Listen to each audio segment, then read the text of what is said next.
Kanti-ke iBafana Bafana izobe idlala okokuqala kulesigaba semidlalo yendebe yomhlaba. Uma yehlula eCanada izodlulela esigabeni samaqembu ayi-16 asele. uVuyo Macoba uyasibikela eseLos Angeles, eMelika. iBafana Bafana ibhekene nomunye umsebenzi omkhulu emqhudelwaneni wendebe yehlabathi njengoba ilungiselela impi yomkhumula jezi neCanada.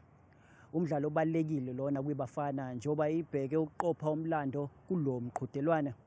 Umqeqeshi uHugo Broos nabadlali bakhe babheke ukunqoba lo mdlalo wabo neCanada ngesonto ukuze badlulele emzuliswaneni wesithathu.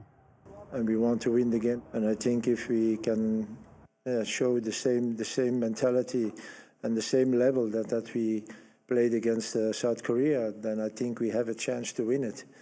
Umqeqeshi uBruce uyathokozela ukubuya kukaTebogo Mokoena eqenjini njengoba lo mdlali waseswini ebuya ngesikhathi esibalekile kuBafana Bafana. Ngokukhula kokuzethemba kanye nomfutho, iqembu lesizwe lizobe libheke indawo emzuliswaneni wesithathu okokuqala ngqa emlwandweni walo. You know, I don't speak about who or what we play. I just tell you that Tebogo is ready to play because he was only suspended.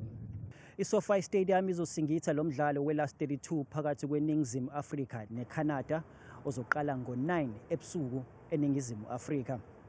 Ezindabeni zethu ku-Channel 163 ozithulelwa iNewsroom Africa, nginguVuyo Macoba eLos Angeles.